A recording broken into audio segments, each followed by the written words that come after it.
Hello and welcome back to the third rail. In this week's episode we are going to have a look at a sick crocodile. So it's a Swiss locomotive, model number 3056. I've got the original box, even if a bit tatty, but all the paperwork is in there. And the model itself doesn't look too bad. There's one little defect, which is the window to the engine room is missing, but apart from that there's no brakes, the model is complete, the paint is in good order, the model does need a clean, there's grease marks and dust and bits and pieces all over the place, but nothing that can't be removed. The pantographs are still in new condition. I don't think they've ever seen a bit of overhead line. And the characteristic details at the front and back of the locomotive, like the handlebars, are also intact. They may be a bit bent because the model's been lying on its side for a long time. That just needs straightening gently. But apart from that, it's all okay. The wheels and the chassis are in excellent condition and also complete. So what's the problem with it? Well, if you put it on the track and let it run for 5 minutes, it will simply stop and go completely dead. You have to wait a few hours, and then if you put it back on the track, it will work again, and again after 5 minutes will stop. And the cause of all this is located inside the cab. I'm going to remove it. I've already loosened the screw ahead of time, and as you can see from the wire spaghetti on display, it's a digital conversion. Not necessarily a problem, but in this case it's a extremely poor digital conversion. Let me take the body off and we'll have a closer look. And as you can see, now that the body is off, the locomotive is in a bit of a pickle. There's plenty of wiring which is poorly isolated. Unconnected wires are simply wrapped around each other and pushed inside the body, with no effort made to terminate them or isolate them.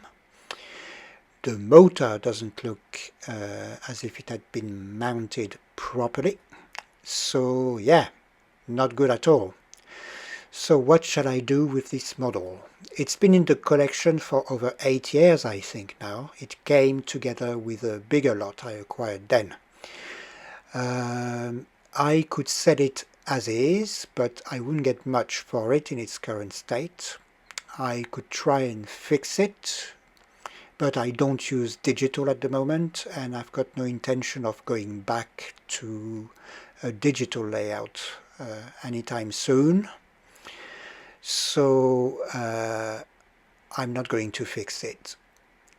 So this leaves one other option, which is to try and put it back to a original configuration. This is, I think, the best option because I could enjoy it on the layout, and if I had to sell it, I could sell it as an engine in original configuration and working.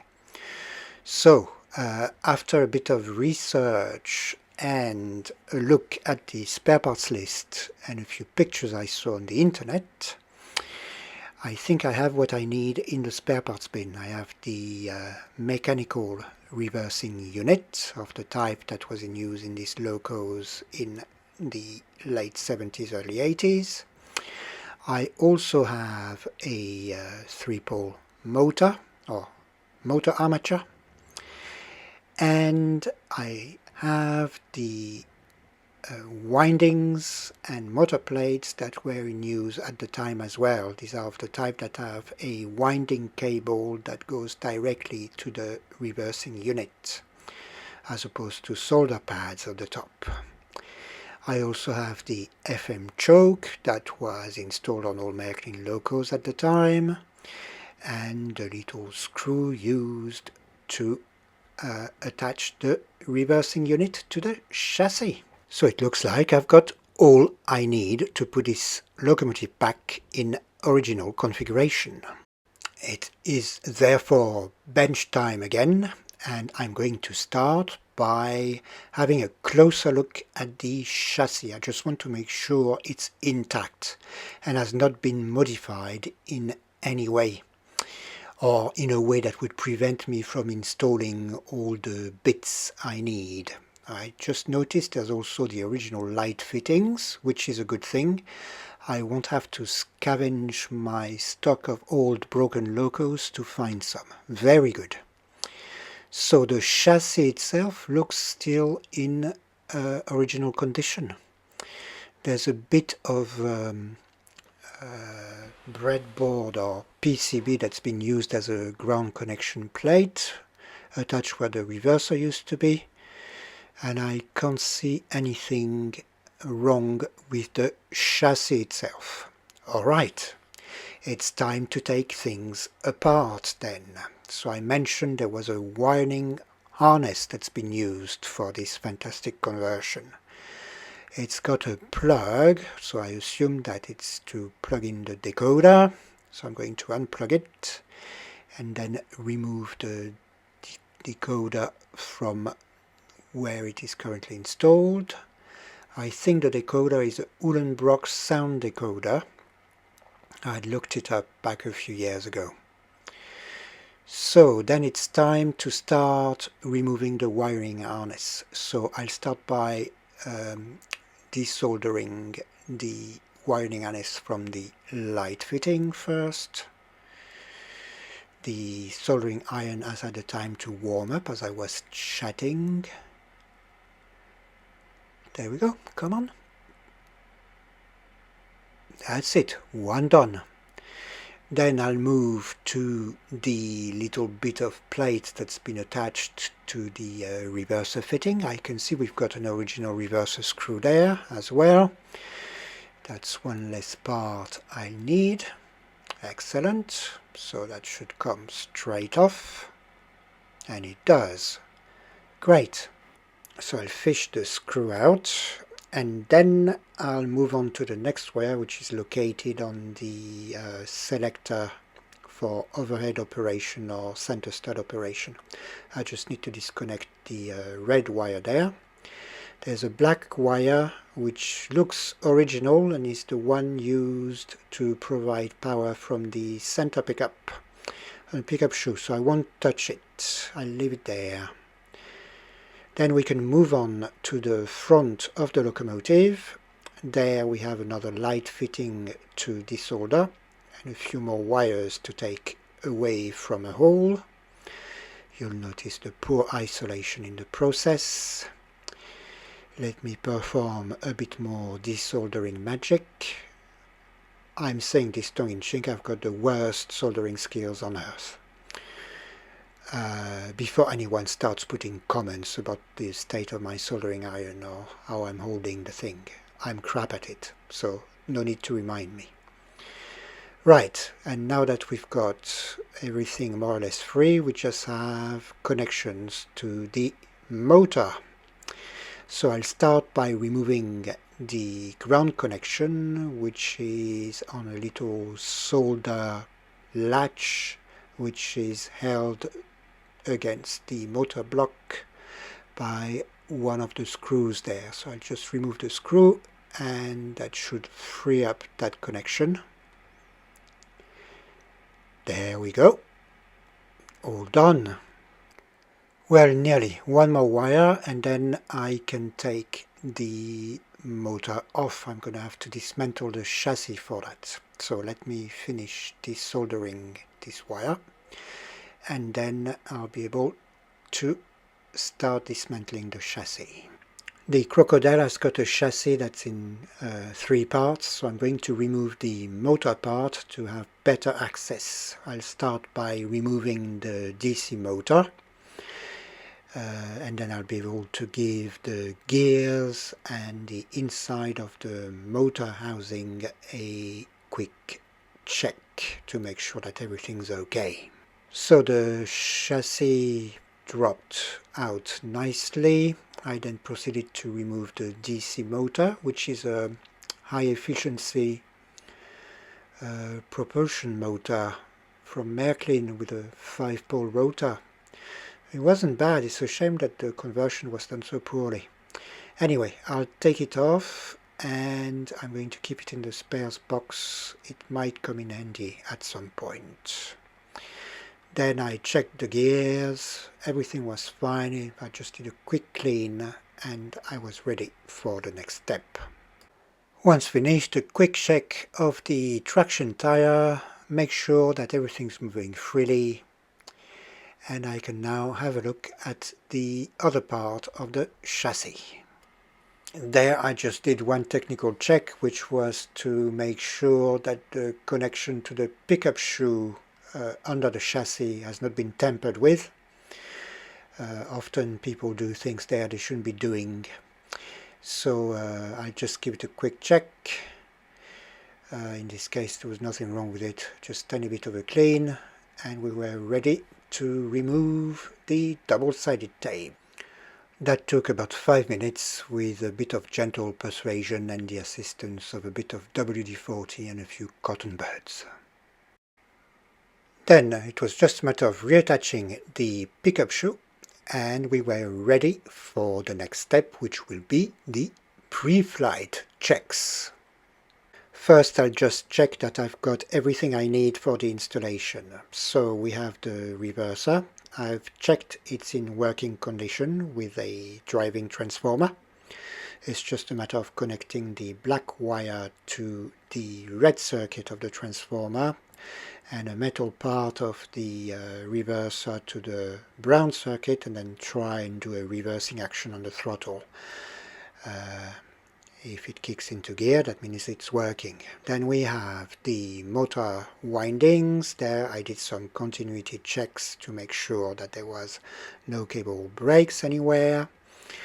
I also checked the rotor in a similar fashion, and I scavenged some old wiring from some broken locos to give the installation a more vintage look and feel. And I've got all the screws, motor brushes and little solder latches or pads I need for the installation.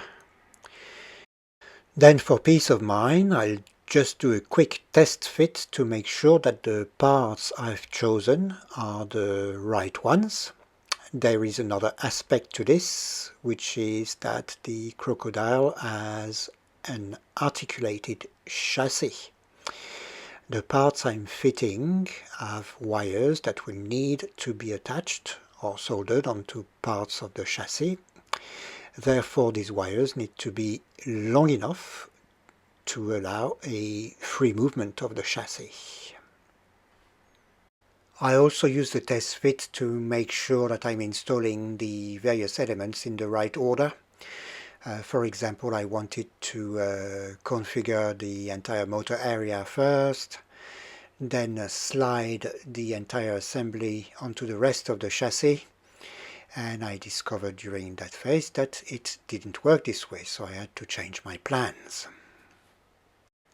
Right, I now know I've got all the parts I need, I've made my checks, I'm ready for the next stage, which is plenty of soldering. Let the fun begin. So we'll start by installing the reverser. Before we can fit it, we need to add an additional wire to it at the bottom of the solenoid on a solder joint there. Now the reason for this is that the locomotive has an articulated chassis. On the side the reverser will be attached to, there's very good ground contact, and also the pickup via the pickup shoe. The other side of the chassis with the other axles doesn't provide such a good ground connectivity because it's got 4 traction tires. So I'm assuming the connection is required to allow the light to work properly. So we need a long wire that will go from the reverser to the other end of the chassis. So I'm going to solder that wire onto the reverser and then check my work with a quick conductivity check, and then we'll be ready to fit the reverser to the chassis. So now that the task is done, I can fit the reverser to the front of the locomotive. There's a little spot there which is shaped like the side of the reverser. So that helps in locating the reverser. There's also a screw hole on which or through which the reverser screw will be inserted. It needs to be inserted tightly because the reverser gets its ground connection from the chassis. So it's important that the reverser makes good contact with the chassis wall. I also check that the moving parts of the reverser are still operational, that they're moving freely, that there's nothing in the way like a wire or the side of the chassis, but everything was fine in this case. Another test that can be done at that point is simply to put the locomotive on the track and use the center pickup connection of the reverser, the black wire, located to a point where you can get center pickup conductivity, and then do a quick reverse on the throttle and the reverser should actuate, and it does. So it's time to fit the motor. So that's no different than any other Märklin locomotive. If you follow the channel, you've seen me do this 100 times perhaps. So I'll fast forward over that bit. The only thing I'm doing differently is that I'm only attaching the top screw for now. I'll need to attach something to the bottom screw in another step, so I won't put the screw in just now. Now that the hardware components are installed, I can look at wiring everything together. Normally I would find a wiring diagram on the technical sheet published by Märklin for the model, but in the case of the 3056 there's a nice blank spot at the bottom of the page where you would normally find such a diagram usually. So I had to look elsewhere. I went and did a few searches on the internet, and after a while I found a picture that someone kindly uploaded of the components removed from the model ahead of a digital conversion, with the added bonus that all the components are still connected to each other. And based on what I see on screen, it's a standard Märklin wiring arrangement for an electric locomotive of the time, so I could use an equivalent wiring diagram from another model. And you can see it on screen now. That's the same wiring concept as for the 3058, but other electric locomotives were wired the same way. So I decided to methodically go around the circuit and connect each component in order, starting with the ground connection. That's the section that's highlighted now in the little inserted diagram on the side of the screen. So I'll start with the windings from the motor, and there are two cables that need to be connected to two solder pads on the reverser. This is what is going to make the locomotive go in one or the other direction depending on the current path. So there, if you're doing some maintenance on analog locomotives of the era, you'll know that this bit is a bit fiddly and can be a bit tricky. We have tiny cables and only get one go at getting their length right, so we need to ensure that the cables have enough slack to allow the chassis to move freely. Once we've done that, we can cut the cable, then strip a bit of insulation with a wire stripper. There's another opportunity to break the cable there. And then we can finally proceed to the soldering. And there it can also be a bit tricky because the reverser is partly made of plastic, which melts very easily. So we have to be extremely careful with the soldering iron. Then we can do this all over again for the second winding cable. Then I'll do a quick connectivity check to make sure that everything is okay. And as I got a few satisfying beeps, I could then proceed to the next connection. And we're going to be looking at the long cable I added to the reversing unit earlier in the video. First, I need to attach a little soldering tag to it. This soldering tag is meant to be attached to the chassis with a screw, and we'll use the second screw on the motor plate, which I hadn't attached until now. And the ground connection will go from the tag through the screw into the chassis.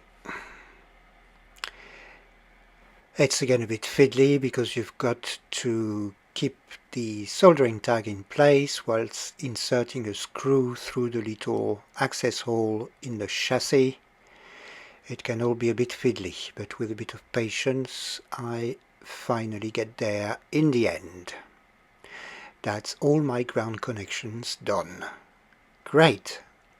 It's time to look at the center rail or live side of the circuit. These are the connections I've marked in red on the wiring diagram you can see on screen now.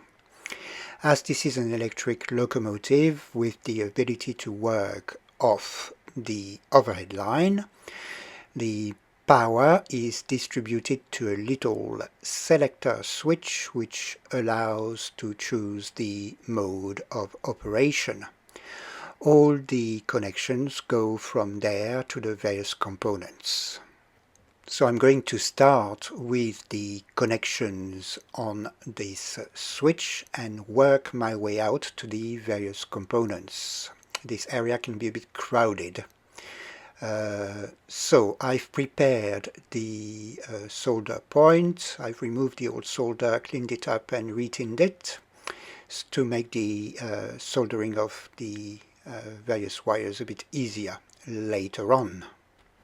I need to attach 3 different wires to this solder pad or solder point. First the reverser, then the live side of the motor, and finally the front light.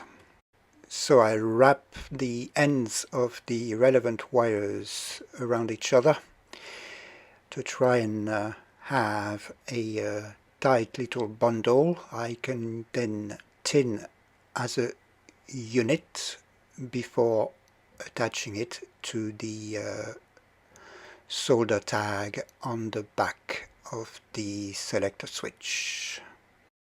Then I can attach the bare wire for the lighting circuit to its fitting and install it, and proceed to give it a quick blink test using a few reverse pulses on the track.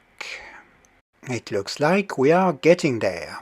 So I can now look at the other end of the locomotive and look at the connection of the live side of the motor and the other light. First I'll attach the wire to the light fitting and I'll place the cable into a little duct that's available in the chassis for this purpose. I then need to cut the wires to length, ensuring that I leave enough slack for the locomotive chassis to be able to move freely, again in this case. And once that's done, I can do myself another little bundle of wires by wrapping their ends together, ready for tinning. Then after another bit of horrible soldering action, the wires are finally attached to the right place. For peace of mind, I'll give the chassis a quick movement check to make sure we're okay, and it looks like we are. I then do a quick blink check on the track. Yes, we have power everywhere. Excellent. So hopefully we should see some movement soon. We're ready to put the brushes back into the motor. So, time for the first function check. Let's see if my work gave the expected result. Signal to green. And we'll go forward and backwards. Excellent!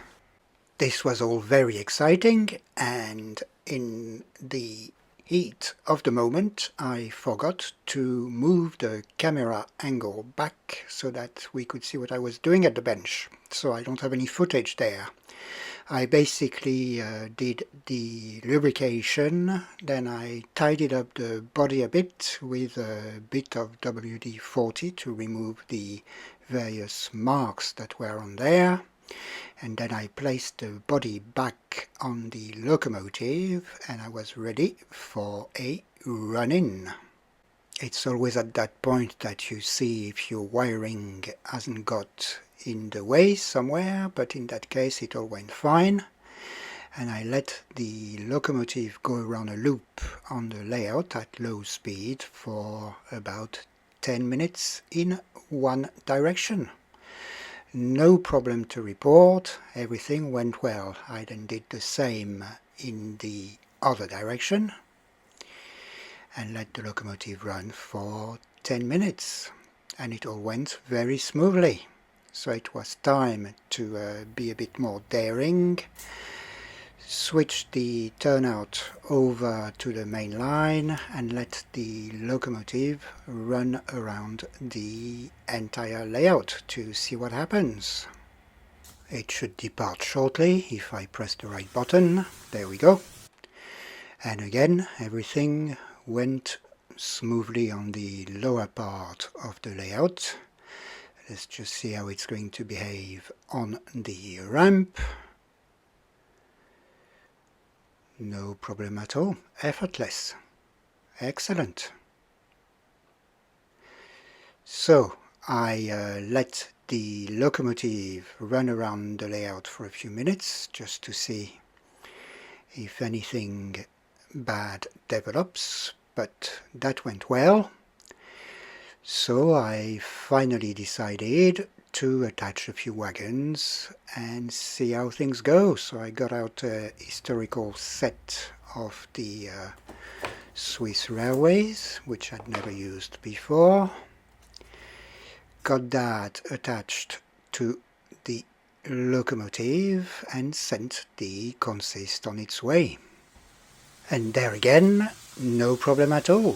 So I'm going to leave you on these few impressions.